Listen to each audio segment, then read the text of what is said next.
You've heard it time and time again that you need to know who your ideal client is if you want to grow your business online. So it's more than knowing demographics and psychographics, all of those details. The reason you want to tap into that is so you get their language when you're creating your content, your offers, your entire bio. It's how you attract and connect with ideal clients online. The dilemma is far too many people start to market their business before they get that clarity.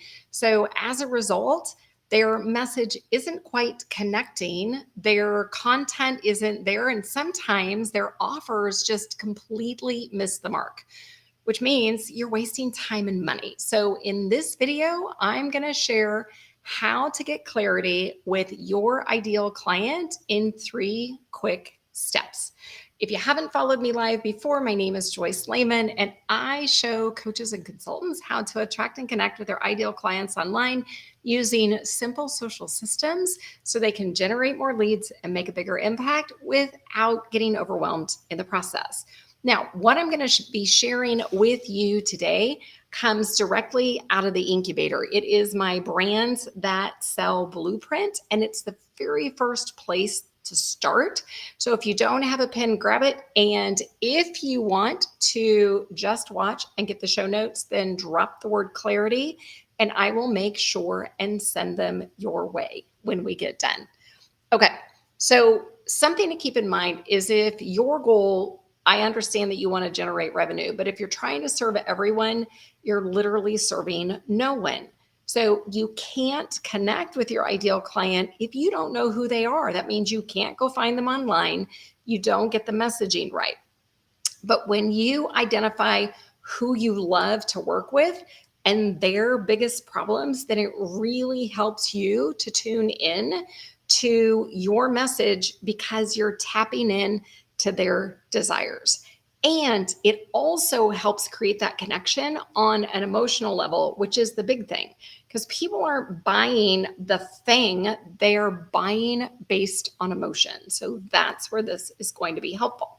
Okay, so these 3 steps are going to help you in your clarity process.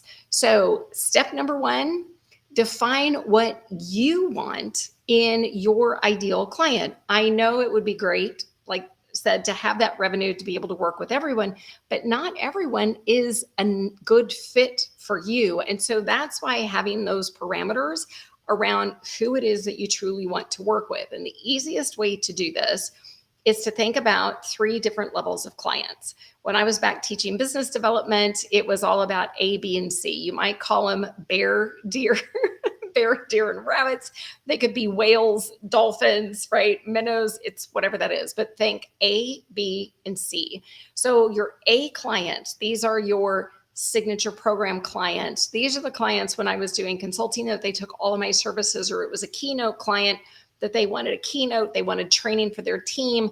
And so it was all of the things combined into one. Now, the thing to keep in mind is those high-end, those A clients, they may take a little bit longer to find. The conversation may be just a little bit longer, not always, but it's something that if somebody's going to invest and go all in, and you've got a signature program that's $5,000, $10,000, $20,000, then those buying decisions might take a little bit longer time. So with that, then the second thing is your B client. So as I put parameters around this, it was kind of like the average size client. So if you're thinking about, and I shared the power of 3 offer formula. So if you're thinking about that average size client, these individuals, they are looking for something to solve their problem. They may or may not have invested before, but your price point makes it an easy yes to be able to do that. And your B clients, they're easier to spot. As I said, the sales cycle doesn't tend to be as long. And so maybe that's members of your group coaching program where you can serve one-to-many versus one-to-one like you would with your A clients.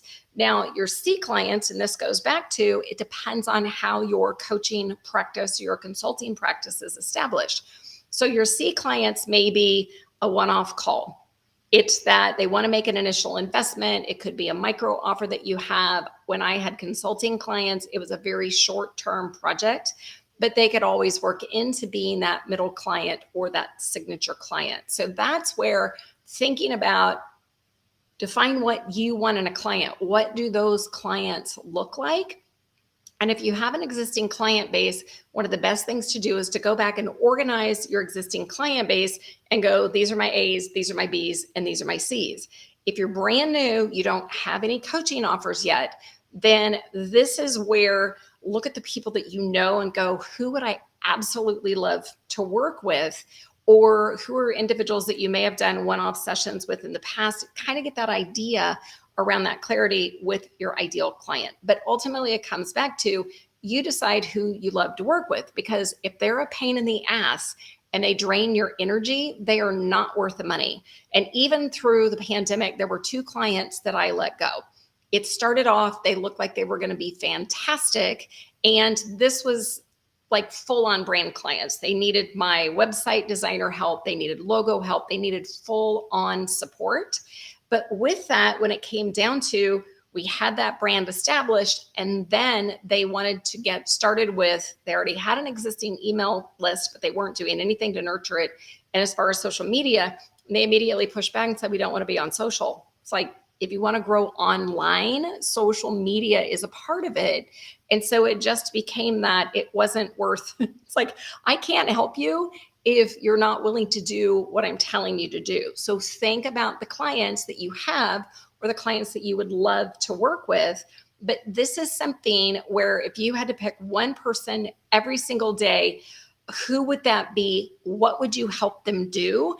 And how would you deliver it? These are great questions to ask. So as I said at the beginning, I'm flying through this. If you want the show notes that has all of this information so you don't have to write as quickly, then drop the word clarity and I will get you the show notes when we're done.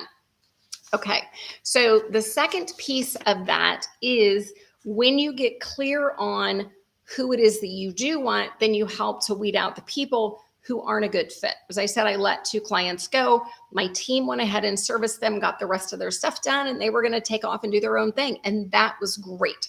So know that even though you have an amazing talent, there are some people, like I said, it's just not worth the frustration for kicking and screaming. So when you know who it is that you want to work with and who it is you don't want to work with, 2 things, pro tip, 2 things. If you build your business through referrals, then you need to let your referral partners know who is not a good fit for you.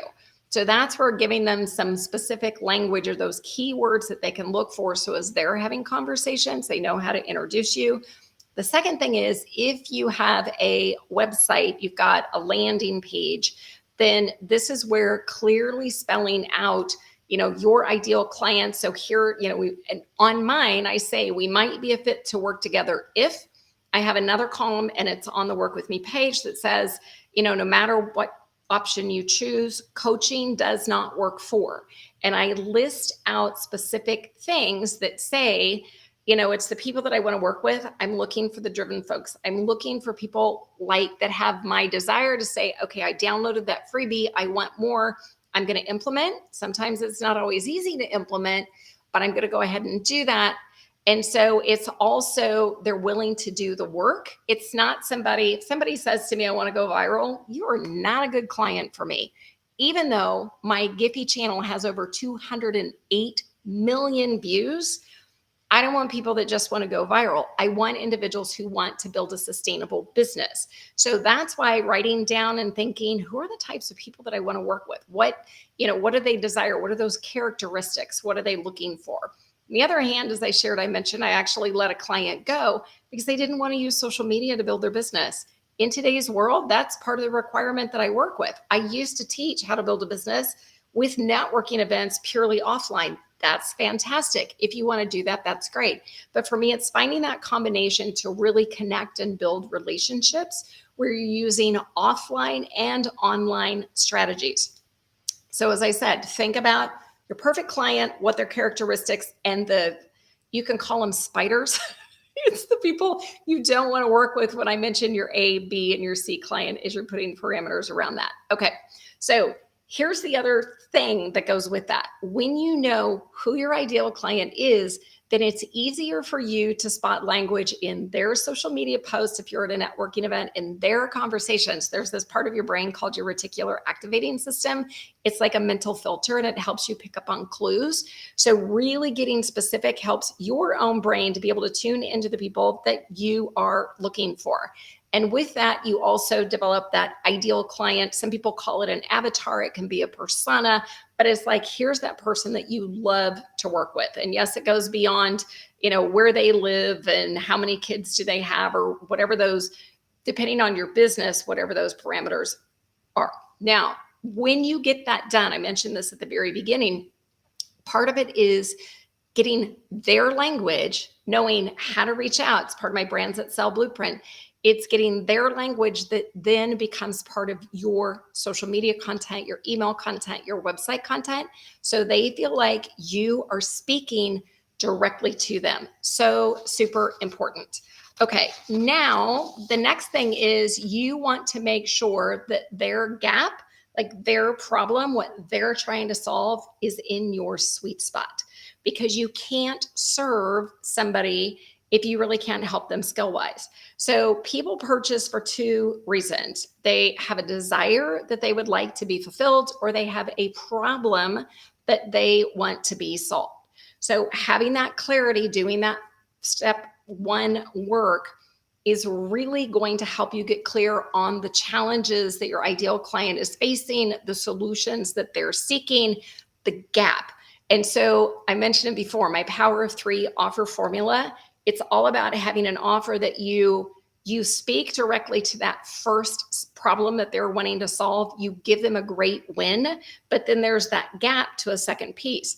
I'm not going to talk to brand new people about how to go sell online if they don't have an online media or an online presence. You don't necessarily have to have a website, but like if their online presence isn't there, then it doesn't make sense to teach somebody sales, relationship-based selling, until that's done. Does that make sense? So there's always that, what do they want first? What's the win? What's the gap? And so that's why you need to make sure that their gap is your sweet spot.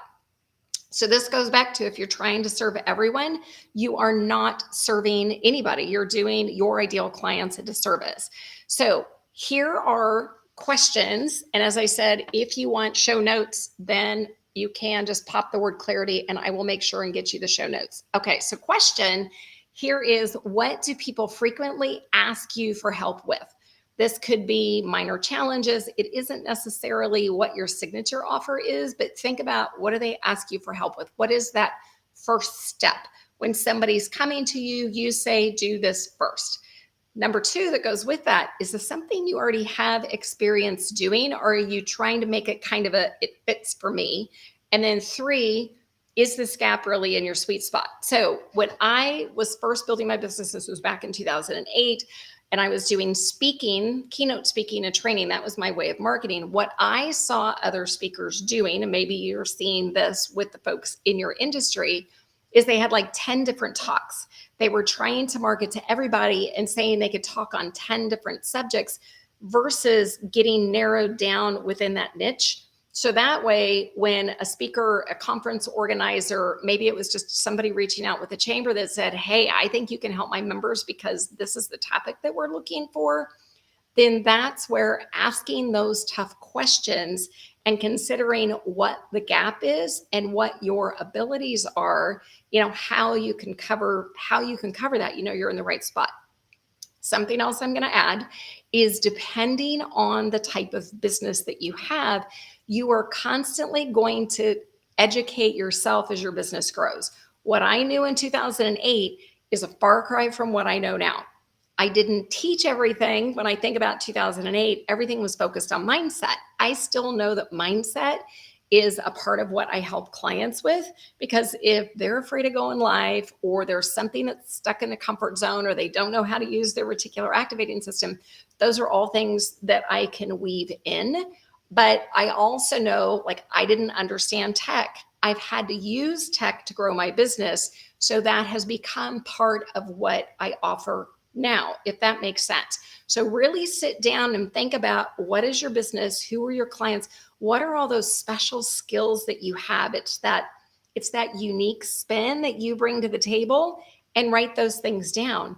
And sometimes, just sometimes, those skills that you've acquired, they maybe aren't, part of that signature offer, but they become part of the resources section that you have, or the bonuses, or maybe it becomes part of a freebie that a lead magnet that you've created. Does that make sense?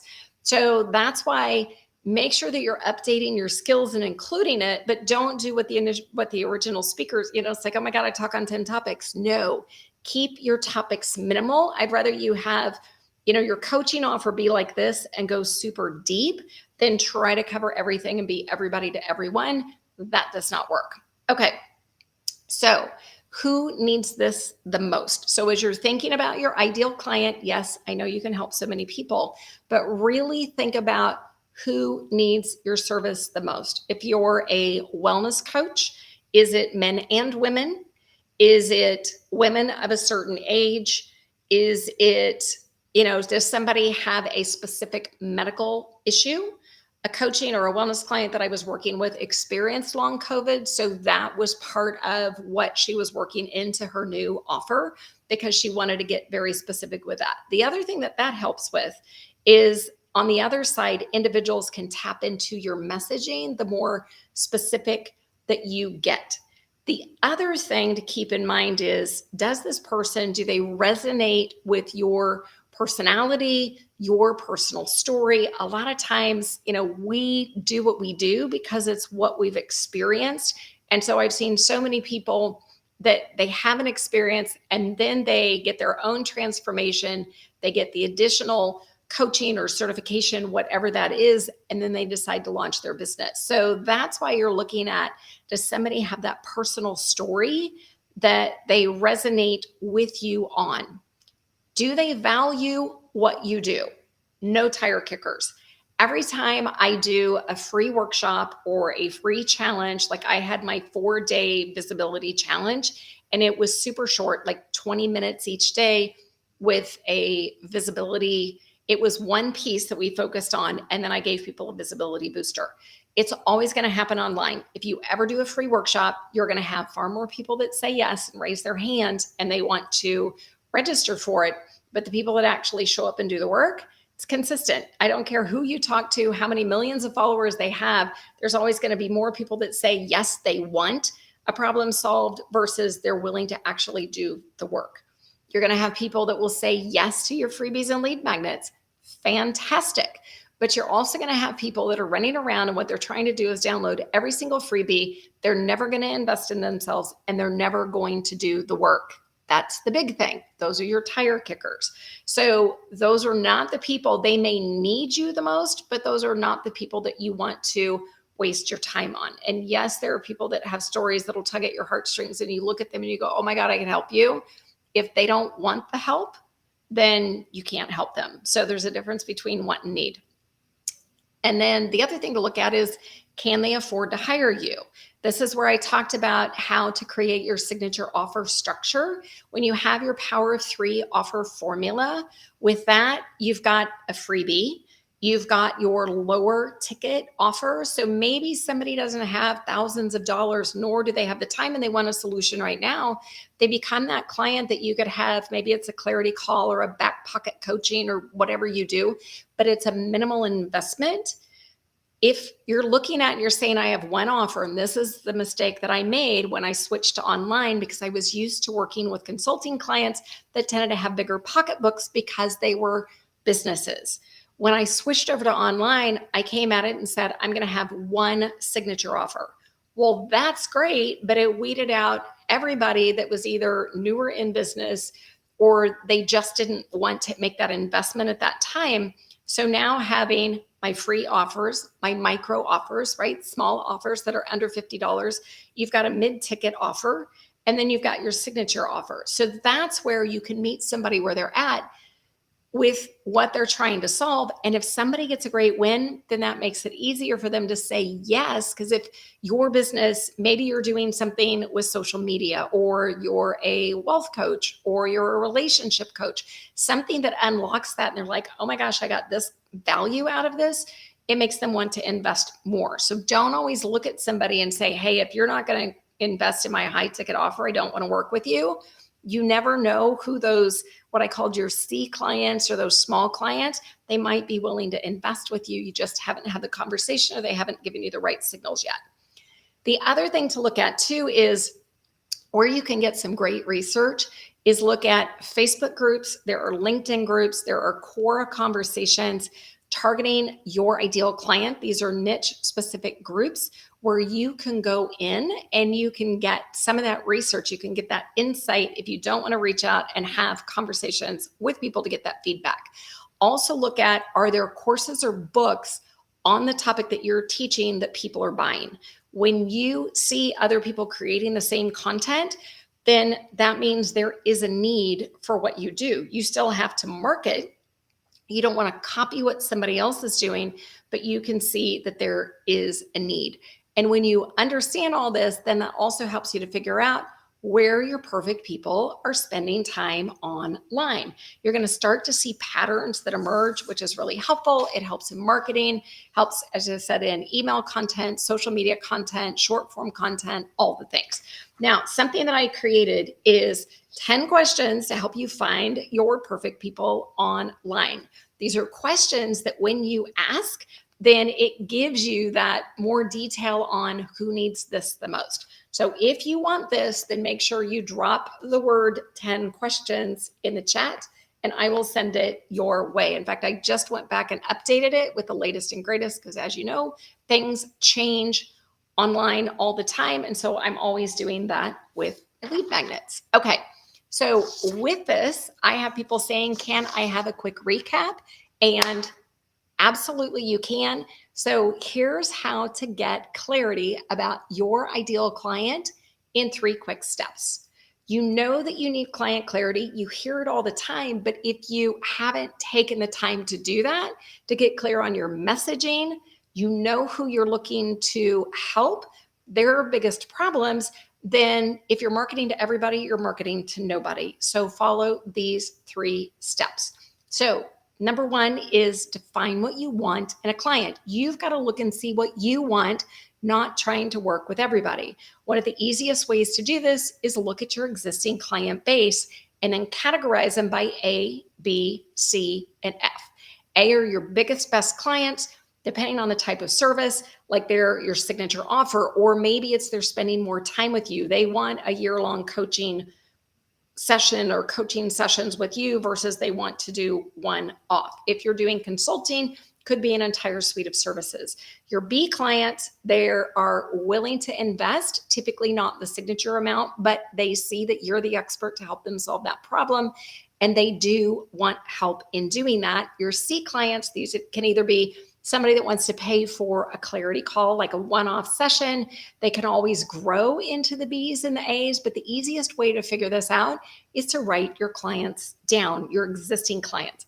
If you don't have any new, or if you don't have clients, you're brand new and you're just launching your business, that's why you've got to look at the people that you know and really get clear on what characteristics do they have. You know, what are those inner characteristics? I'm not talking about what they're wearing or where they live or what they drive, but it's what drives them. And you can get some great intel by going into, as I said, Facebook groups. You can go into Quora conversations. You can really go look at your competitors' social media profiles and look at the people that are following them to get insights. Look at what questions that they're asking, and then really go, are these the kind of people that you want to invest your time in?